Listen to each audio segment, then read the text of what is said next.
Rise and Grind DMV, happy Sunday. We are waking up to gray conditions across much of the area, but we are going to be tracking a few showers and storms as we head through the first half of the work week. So keep it here. We'll break down that 8-day coming up. Well, this morning on DC News Now, tracking the damage from Helene, the latest on recovery efforts. Plus, a debate between Senate candidates in the Commonwealth previewing next week's contest between incumbent Tim Kaine and challenger Hung Cao. And the district breaking a record while celebrating Salvadorian culture. All the details on the world's largest pupusa. You're watching the station covering all of the DMV. This is DC News Now. Well, good morning, everyone. Thank you so much for joining us on DC News Now. I'm Yamari Sase. Tosin has the day off. Well, let's take a live look outside, and you cannot see anything at this hour. Just look at how foggy it is. Please take your time out if you're heading out on the road today, and obviously see right there, we are expecting some spotty showers today and this week. Well, our weather forecast to be the Washington Monument. You can't see. Yeah. You can barely see anything. Just oh like my 10 gosh. minutes ago, you saw like a little bit you of could the make tip? it out that it was the Washington Monument. No, And then, yeah. I could not see anything right there. Well, yeah, I was like, now when I was looking, I was like, wait, where'd it go?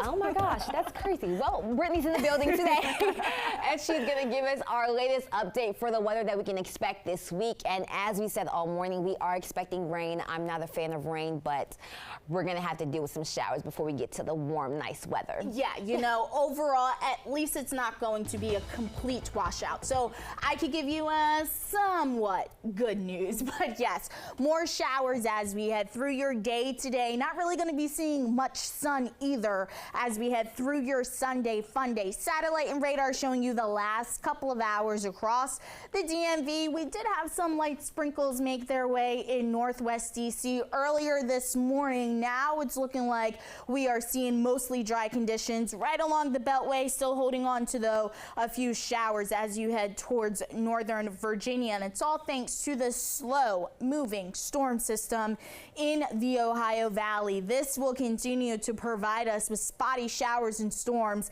as we head within the next couple of days. So just make sure you have the rain gear on hand. Temperature wise, they haven't budged all morning. Still sitting in the 60s across much of the area, with a few locations getting down into the 70s. 69 currently in DC, 74 though as you head over there to Lexington Park, and highs today struggling to get out of the 70s here in the nation's capital. So keep it here. Look at that 8-day. Yamari is coming up. Well, new this morning, Prince George's County Police are investigating a deadly shooting. Now, just past 11 p.m. last night, police say they arrived at Oxon Park Street in Temple Hills after reports of a shooting. They found a man with gunshot wounds. He died at the scene. Now, right now, no one is in custody for his death, and if you have any information, you are encouraged to contact police. And in Virginia, Alexandria police say 2 teens are in the hospital after being shot in a vehicle.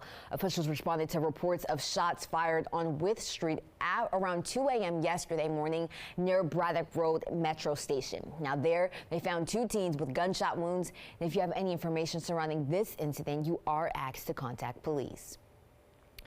Over in D.C., police say 1 person is dead and 3 others hurt in a shooting in Southeast. Now, this happened around 2 a.m. yesterday morning. Officials responded to Langston Place after reports of shots fired. There, they found a man with gunshot wounds. He died at the scene, and police also found another man and 2 women who had been shot. They were sent to the hospital with non-life-threatening injuries. Also in Southeast, police are investigating an overnight shooting. Now, just after midnight, D.C. police posted on X that they were looking into a shooting on Potomac Avenue, and they're looking out for a white SUV and a blue-gray Hyundai. Now, if you have any information about this, you are encouraged to contact police. And in Virginia, deputies say they arrested a school bus aide in Spotsylvania County for allegedly sexually assaulting young students with disabilities. Officials arrested 22-year-old Miguel Velasquez Velasco after school officials told police he inappropriately touched a student on a bus. Deputies say they found substantial evidence Velasquez Velasco assaulted 3 children with disabilities between 4 and 5 years old on a school bus Thursday. He is facing multiple charges, including 8 counts of aggravated sexual battery of a child, and has no known criminal record. And in Southwest Virginia, recovery efforts are ongoing after a tornado hit the region. Sam Graham from our sister station WFXR is in Pittsylvania County with the latest. 30 structures were damaged in total, and one woman was injured after her mobile home was ripped from its frame right here along Dry Fork Road, which was hit particularly hard by the tornado's course. And I just saw roofs missing, columns. We had 7 cars totaled, 5 houses in here affected, trees down everywhere. I'd never experienced anything like this in Dry Fork, that's for sure. According to the National Weather Service, the tornado formed about 3 miles west of Dry Fork and traveled nearly 7 miles over 18 minutes and broke up west of Chatham. It reached wind speeds of 118 miles per hour and grew as wide as 225 yards, more than 2 football fields. The damage we saw was extensive and impressive. The National Weather Service arrived out of Blacksburg this morning and has worked with Pittsylvania County Public Safety to assess damage all around the county. They've had their hands full the last couple of days with floods and strong winds from Hurricane Helene wreaking havoc on our region. Catastrophic damage from northwest North Carolina into Southwest Virginia, evacuations, homes destroyed by debris flows. In Dry Fork, it'll take some time to sort through all the damage, but so far the community has rallied around the challenge. It's just touching to see all these volunteers. I mean, there have been cycles of them. Yesterday, while it was raining, they were working, and people stopping by, how can I help, until we had to run people off. Beautiful to see the community come together at a time like that. Well, our local first responders are working hard where communities are reeling from severe floods. From Arlington County Fire and EMS, they say they rescued 10 people in Southwest Virginia Friday, as well as 2 sheriff deputies who were alerting families about the rising waters. And yesterday, Virginia State Police helped rescue 50 people from the roof of a hospital in Tennessee. Meantime, we're told Maryland officials were seen checking for hazards in Georgia and North Carolina. And so far, at least 64 people in 5 states have died from Helene, including 25 people in South Carolina. Now, the storms have also knocked out power for over 3 million Americans across the country. Moody's Analytics says it expects between $15 billion and $26 billion in property damage. And for the latest weather updates, scan the QR code on your screen to download the DC News Now weather app. You can get a forecast 24/7. You can also visit our website, dcnewsnow.com. And in Montgomery County, tens of thousands of kids will be helped this Christmas season. And Toys for Tots organizers now have a new warehouse they need for their distribution efforts. DC News Now Dave LaValle reports from the empty warehouse in Gaithersburg to tell us how Christmas has been saved. AC Delco set up shop in this building until it left.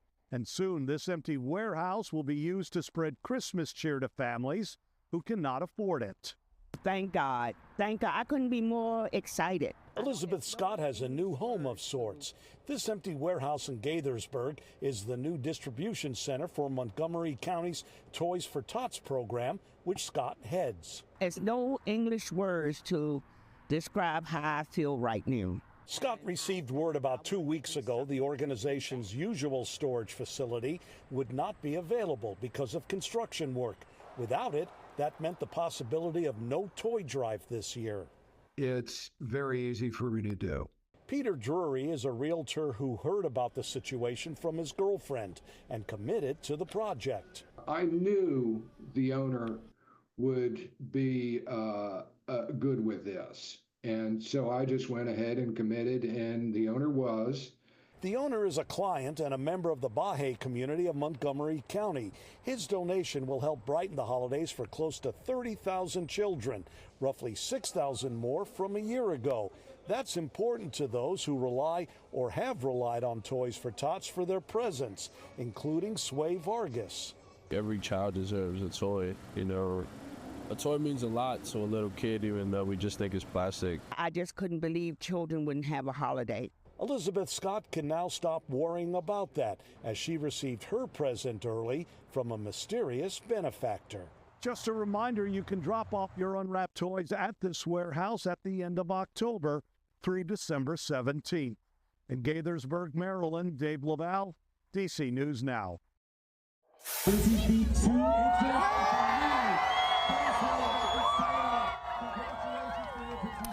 Well, celebrating Salvadorian culture while setting a world record. Nonprofit Fiesta DC setting a new official Guinness World Record for the largest pupusa in the world. Yesterday, chefs, volunteers, and community members threw together historic amounts of corn, cheese, beans, and pork belly to achieve the mark. That sounds so good.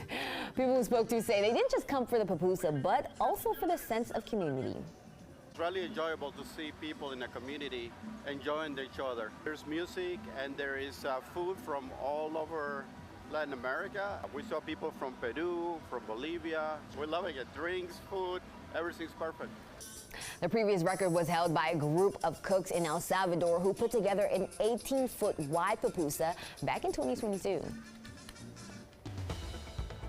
All right, your time now, 8:10 on this Sunday morning, and stepping out the door, just make sure you have the umbrella on hand and take it slow out there because we are starting to see some patchy fog roll its way into the DMV. Now, highs today will really struggle to get out of the 70s, but notice as we head into the next 72 hours, we are going to be tracking soggy conditions, all thanks to a slow-moving storm system right now in the Ohio Valley. The good news is there will be dry time as we head into that 8-day forecast. So keep it here. We'll talk more about that in just a bit.